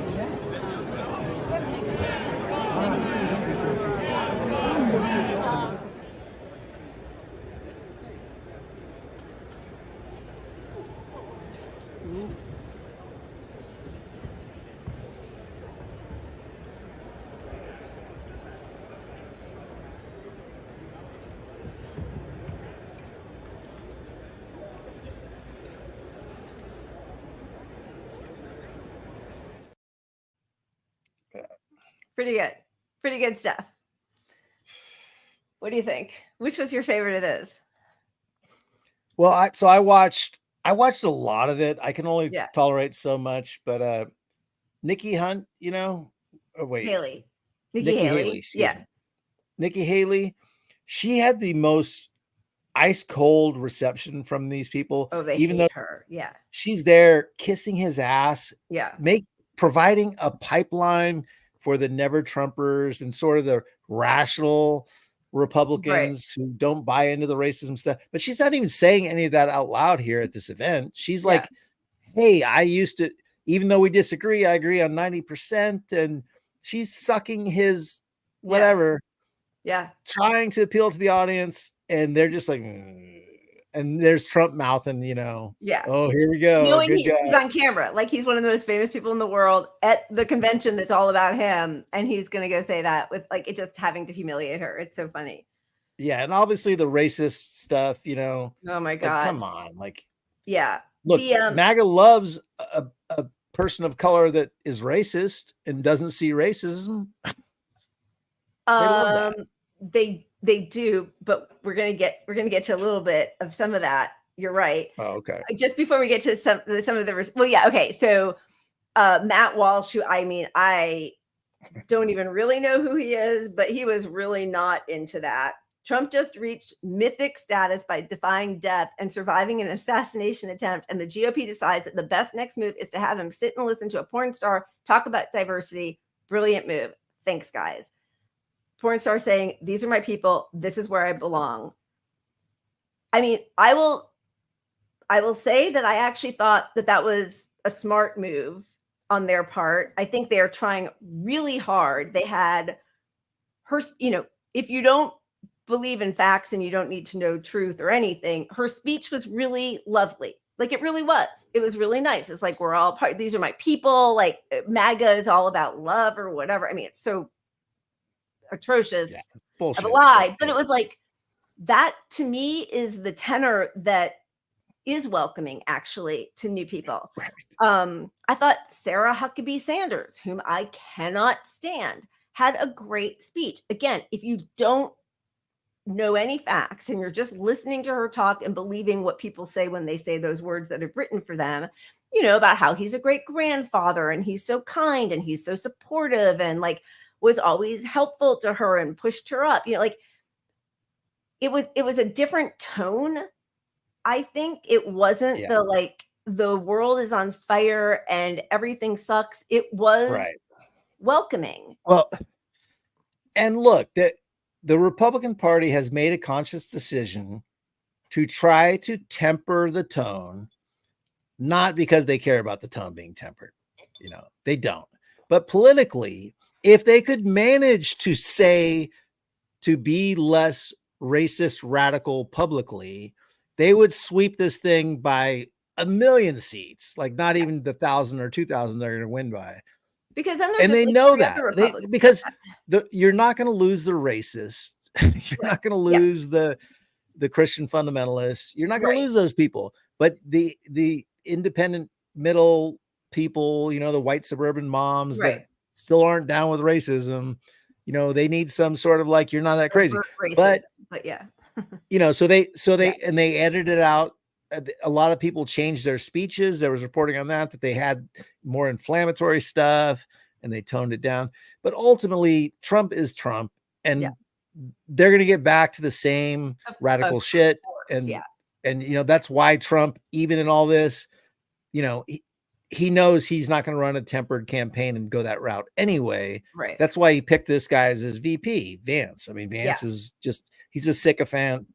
He's a guy who was rational, and then, he's a never Trumper to start. And then now he's like, Trump's my hero. He's Jesus. I'm just as racist as he is.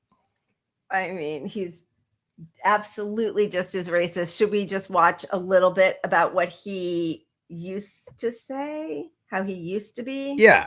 Show who he was. All right. So this is JD Vance on Fox. They're confronting him about some of his old tweets. This is an evolution, and I know you've been asked about this before, about past comments that you've made about Donald Trump. You've said, I'm a never Trump guy, never liked him, terrible candidate, idiot if you voted for him, might be America's Hitler, might be a cynical a-hole, cultural heroine, noxious and reprehensible. Those are things. I like how they left out, like, don't you make your graphic usually with the most inflammatory things? Like, they left out America's Hitler. Like, that should have led the charge. Like, well, I was wrong. I believed what I heard about him. Yeah, but look, I think he was a great pick for Trump if you're Trump, because he does provide a pathway to people who didn't buy into Trump. Right. Like, it's more of that. I mean, obviously the local election, the state level, he needs Vance's state, yada, yada. But Ohio. Yeah. But it is a sort of like, look, all the Trump haters are cowering to Trump. It's amazing. And, he came up because he wrote the Hillbilly Elegy, where maybe we should see if Zaina can come on our show sometime, because she was talking a lot about how he's like a fake Appalachian, that he was wealthier than like his grandma that he refers to. And like, it's a lot of sort of like pull yourself up straps. And the struggle of the book was just a narrative to get him into politics. Exactly. Right. But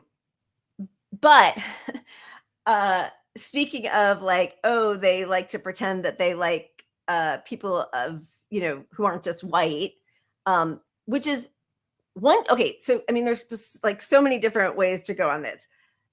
So here is JD tweeting about, I'm surprised, about the fertility rate in the US, because he's got his like nationalism stuff. And if you want to have a pure US, then the white people have to reproduce at the same rate as the brown people. That's basically what that is, which is vile, disgusting, awful. It's layers of the great replacement theory. I mean, it's just extended. But he is married to an Indian American. And this, I think this is Nick Fuentes. I don't know any of these awful right-wing nut jobs, but this is his response to the VP pick. JD Vance also has a non-white wife, an Indian wife, and a kid named Vivek. All his kids have Indian names. So it's like, what exactly are we getting here? And that's not a dig at him just because I'm a racist or something. But it's like, who is this guy really? Do we really expect that the guy who has an Indian wife and named their kid Vivek is going to support white identity? Like, there's a white genocide going on in the world. White people are being systematically replaced in America and Europe through immigration, and to a much lesser extent due to intermarrying. This guy has a non-white wife and a kid named Vivek. This guy is going to be a defender of white identity? I don't think so. This guy's going to defend American identity? If he does, it's going to be no better than any of these other civic nationalists like Vivek Ramaswamy. How else could you countenance American identity if you have a mixed up family like that? I get. Does he just always talk like that? I mean, I Jesus Christ. I know who he is by name. I never even connected it to his video because I don't watch his shit, and he's garbage. But like, the idea that the racists are mad that they're not never racist. Going to be able to hear you say that without thinking of Biden. Oh my God. As soon as I say it, I've been watching too many Biden clips. The idea that anyway, never mind. My time is up. I'm not blaming you, Lila. Was I not? Have you wait for NATO? Wait for NATO. I am the best at foreign policy. I am the best podcaster. Ask anyone who's had me on as a guest. Okay, so the other thing that what's his name?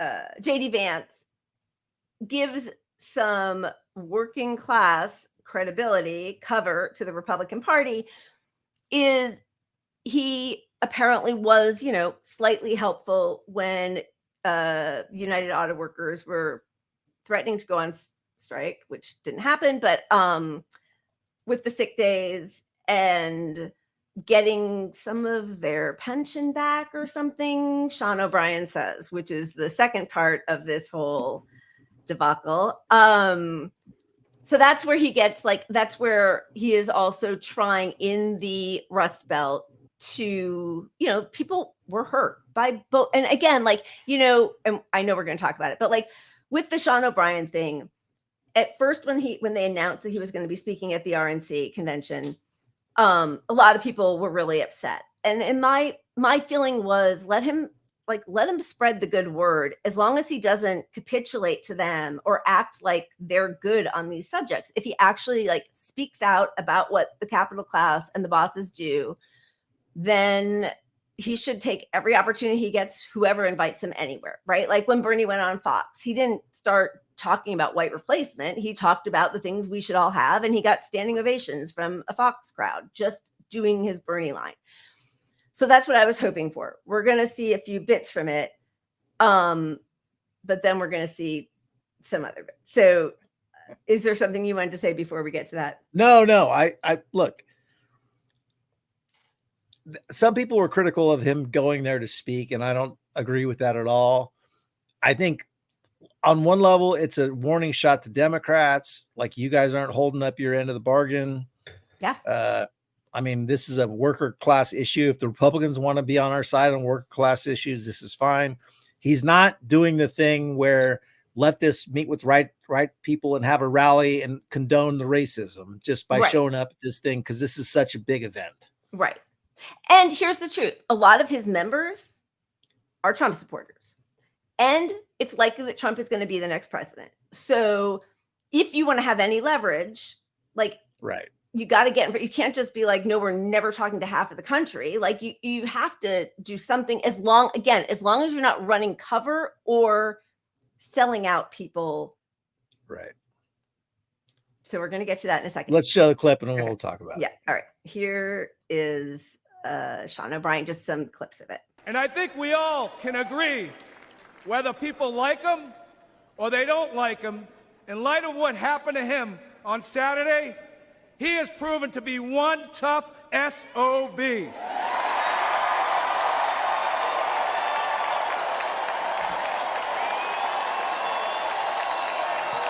will shock you. Toughest. This will shock you. To paraphrase Senator Mark Wayne Mullen, it's time for both sides of Congress to stand their butts. Greedy employers know it. There are no consequences for the company, only the worker. We need corporate welfare reform. Under our current system, massive companies like Amazon, Uber, Lyft, and Walmart take zero responsibilities for the workers they employ. These companies offer no real health insurance, no retirement benefits, no paid leave, relying on underfunded public assistance. And who foots the bill? The individual taxpayer. The biggest recipients of welfare in this country are corporations, and this is real corruption. We must put workers first. Okay. I thought it was a great speech. At the beginning, he says the SOB thing, Trump is one tough SOB. A lot of people were upset about that, but everybody on corporate media was wishing Trump well and saying we have to tone down the rhetoric. Yeah. And this is because of those dastardly anti-genocide college kids, stoking the flames, right? So like he's at the Republican convention.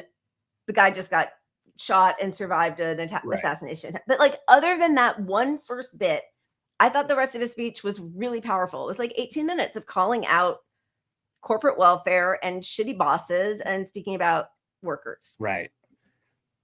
And I think what was interesting to me was that, okay, just like the racism, it didn't play well with people. Where'd you go? Anyway. I have a problem with my contact and I don't want everybody to see me like messing around. Okay. I'm right here. But that audience was so lukewarm to him as well. Like there was barely a clap. They had the clap in the beginning when he praised Trump, and it was just down the hill from there. But look, this was being broad. And here's the thing. Oh my God, I'm using so many Biden phrases. What the fuck? The idea the idea. No, but look, that convention is packed with political people. Right. These are not a Trump rally. If he had said those same things at a Trump rally, he would get cheers from the audience because these are blue collar workers who he appeals to. But this audience is mostly people, political insiders who realize their job is to screw the workers. Like half the audience there are people that are out to screw workers. Okay, so I thought it was brave that he said those words. And because people are watching it on TV. Yes. And yeah. I'm sorry. Go ahead. No, you go ahead. No, I was just going to say, so that's an opportunity. And that's why it was a smart move for him to go there. Right. Because there's a disconnect between the Republican leadership who is souring, like they're watching, like, why wouldn't you be cheering this guy? He's a pro worker. Like I support that. I mean, look, it's a mix of Republicans, even working class Republicans who are anti-union because they bought into a lot of anti-union propaganda. Right. But, ultimately, if you're pro-union and you see him come speak at this thing and you see the Republican leadership and like cringing the whole time he talks, and then that's the narrative on TV that, he had the balls to come here to this undemocratic, ununion, unlabor friendly party. Right. That can have an impact. So good for him. Yeah. In my opinion. I mean, I really did feel that way. I hate that it would give anybody cover, but I don't want everybody's like, oh, it's historic. Biden joined a picket line, the first sitting president ever. I don't know. I tried to find, like, has he joined picket lines before he was told to this past year? I don't know with Biden. So like the fact that the idea that anybody would call him the most pro worker, pro union, president. And the anyone is Bernie. That's the killer. Not to bring it back to Bernie. I know it kills. I know. Right. So, I want them pitted against each other, Democrats and Republicans. They should be fighting for the working class. That's most of the country. I felt like the things he said were harsh about most of the people, the muckety mucks who were in that audience. Trump and his whole group and his little VIP box for his whole speech. And listen, again, I know it's all lies. Most of it's lies with Democratic people who are in power also. But I think the more people hear the words, just like with Sean Fain, when he says certain words, the vocabulary, gives people power. It helps people understand things that maybe they felt, but they didn't know how to put in words. And then all of a sudden you're like hearing it, and you're like, yes, that's right. And it the vocabulary can lead to action and to new, helping you. Yes. Yeah. Transform your thought. Bernie. This is the next phase of Bernie. Although I'm not going to put Sean Fain there as Bernie. O'Brien. Yeah. I'm not going to put O'Brien there as Bernie. He's not. I know. So, but because look, yeah. Listen, fat. Here's the next thing was, he says, Josh Hawley is 100% on point about an article, The Promise of Pro-Labor Conservatism, which is a bullshit. It's like MAGA communism, right? But he's saying that as, Sean O'Brien is saying that as he is linking to the article that says the right things. Well, no, but here's the thing. So some of it does, but this is the Josh Hawley in the second paragraph. The C-suite long ago sold out the United States, shuttering factories in the homeland and gutting American jobs, while using the profits to push diversity, equity, and inclusion and the religion of the trans flag. Yeah. Okay. Of course. That is like the Rage Against the War Machine and the, Galloway, who's like anti-woke, like, and maybe he didn't even read the whole thing. Maybe he was just like, listen, we got it. It's a broad, big tent. Yes. I would give him that piece. That's careful. I'm sorry, but like, no, I agree. Remember, I mean, I know you. I know you. I mean, yeah, I know you. Well, the problem is, yeah, the problem is the 100% right. He could have phrased it in a way. I agree with his economic arguments. Yeah, or yeah, something that left out the social. We're never going to leave any of our members behind. We don't we're all in this, whatever, something. And that to me felt like I should have been a gimme, and he kind of botched it. But overall, I thought it was a really good speech. Same. Yeah. All right. Look at that. I thought we were going to have more of a debate. JD Vance is horrible. Doesn't even believe in abortion if a woman's been raped, because two wrongs don't make a right. Yeah. He's a bad guy. He's a piece of shit. Yeah. But it's a fake position he's taken to because he's a craven politician. Yeah. Just like, and I saw somebody in the comments, and I'm sorry because my eyes are crossing and then my contact went. So I'm not sure who wrote it, but yes, Elon Musk is 100% team Trump now, giving $45 million a month to Trump's campaign. I fully endorse President Trump and hope for his rapid recovery. He then agrees with this ridiculous meme. Yeah, blaming Obama. Yeah, mocking Trump. Obama mocking Trump at a White House years dinner, ago, or whatever it is at this point. Is like that small domino. And Elon Musk says, accurate. I was at that dinner a few tables away from Trump. At the time, I thought it seemed messed up to be picking on someone in the audience so meanly. These are the people like the snowflake. They're all, it was something that they said on the on Citations Pod, Adam Johnson and oh my gosh. I'm terrible that I'm not going to help you on this one. I know. That's terrible. They're great. And actually the other co-host whom I love, Nima, I can't remember his last name, was a classics major, which my dad was. So we DM'd a couple times without. Very bougie. Shut up. Anyway, and then but they talk about cry bullies, like these Republican jerks who are such bullies, but the second it gets turned on them, you have to run a whole presidential campaign because you were, made fun of. But so then Gavin Newsom, the next candidate for 2024, you bent the knee because Donald Trump wrote about him when Elon Musk came to the White House. This was years ago that Donald Trump wrote this when he was president, but asking me for help on all of his many subsidized projects, whether it's electric cars that don't drive long enough, driverless cars that crash, or rocket ships to nowhere, without which subsidies he'd be worthless. I mean, all of this is actually true.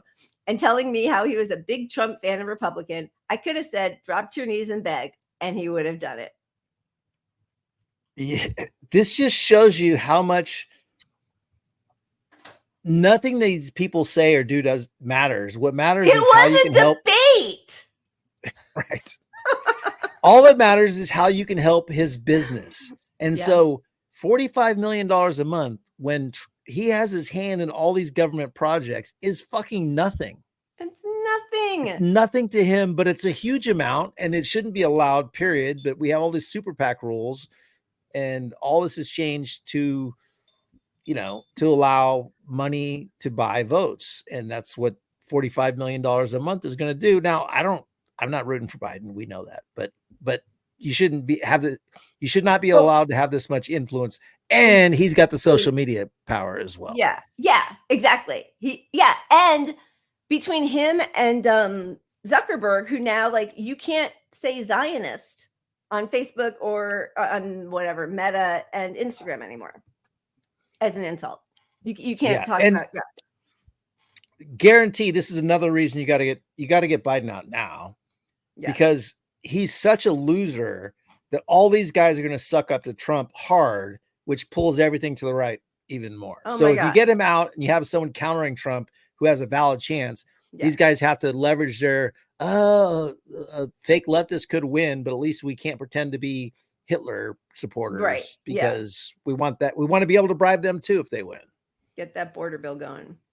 Audria, I didn't know about this specifically, and I have no doubt that a lot of this is for show, just like Sean Fain. I mean, I need to look into, I believe you, I just need to look into what you're talking about, but I agree. I love that those words and thoughts were said at the Republican convention. I think it's important, if though that is used to give cover to people who are completely anti-union. I feel like it won't be all that different from what happens in the Democratic Party.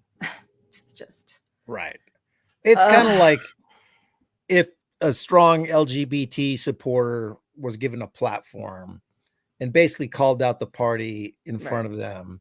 That's great until they're like, and I'm going to vote for Donald Trump. Right. Yeah. That's the thing. So, but I do really like the idea of withholding their endorsement and pitting the parties against each other, just the way the big donors do, which is all the parties care about. Right. Like, all right, fine. We're just going to take our money and go to Trump. To wield the power you have. Right. Do something. Like if you're the Democratic Party, your whole platform is just branding. It's just spin and bullshit. It's like, we support the workers, blah, blah, blah. So his speaking there is a strong signal that your party's branding is fucking falling apart and trash. And maybe that leads to some actual representation a little bit better, or at least having to like pretend better, which keeps the issues we care about in the public, dialect, like people are actually talking about these issues, even if it's bullshit and Democrats are never going to do it. At least we're not like all talking about border bills and, things pandering to the right. Yeah, 100%. And just so sorry, Audrey, I just want to say, like, I don't think you should lie to the working class. I don't think you should lie to anybody. I don't think people should be deceptive, but I do think that the words that he spoke are important concepts. It is rare in this country that people talk about a class war. And when they do, it's only when workers go on strike. Instead of, no, the class war has been happening. It is happening. We're all being victimized by the class war. They're all doing it right now. And I think it's just really important to keep those words and that militancy in people's minds. I don't know that we're ever going to find like the perfect order for those words, and if we wait for that, I think, I mean, if he's racist, let's call him out on it. I mean, I support that 1,000%. 100%. So. Yeah. I don't want anybody lying, but I do think it's important for everybody to hear those words. Yeah. All right. What do you think? There's so much to talk about. I think we're at 7:00. We don't have a lot on Israel, so I kind of feel like maybe we table it or just run through it real quick. But either way, I mean, I don't know. They've just bombed. I mean, we have, we don't have a lot just because we were focusing on, domestic politics, but there's a lot still happening every day. They keep bombing schools, they keep bombing safe zones. And the Israeli press is actually way more honest about Netanyahu scuttling ceasefire deals and allowing hostages to die, because he pretty much knows he's probably killed them all with all the bombing anyway. There will be, I think, a couple hostage families speaking at the RNC. They may be tonight or tomorrow. I saw that. So we'll have to see what happens there. But the horror continues, the torture, the rape, like the latest revelations about the hose of a fire extinguisher being inserted into a prisoner and his anus and then turned on. A young man who had never spoken words before, who in front of his family, the IDF sicked an attack dog on him, and they heard him say his first words ever, which were, "Why are you doing this to me?" Because in his mind, dogs are supposed to be sweet, as the dog mauled him and killed him, and the IDF forced the family to leave. The way the media reports on that is, very different in the US from the way independent journalists write about it, but the horrors certainly continue. So we don't want to, lose sight of that, but we don't really have time to give proper and coverage of it today, I guess. Yeah. I don't want to minimize that at all. And I don't want to say electoral politics is going to solve any of this, but I think it is important to get Biden out. And I think that's a big first step to changing policy, because these guys they're not supporting the public's view on this at all. So seeing one of them go down, even though it won't be for Palestine, but whoever replaces him is going to want to lean a little bit left publicly, at least, because the public is so far against Biden's position on it. So it'll be somewhat, it'll be subtle, but yeah, I think it's helpful. Yeah. I hope you're right. I just can't imagine it won't be somebody who isn't financed by AIPAC. But listen, if you're right, too soon, it's not enough or whatever. But yes. All right. Is that it? Did we kind of do as much as we're going to do? There's so many things about the Secret Service and how they didn't do their job that we could go into.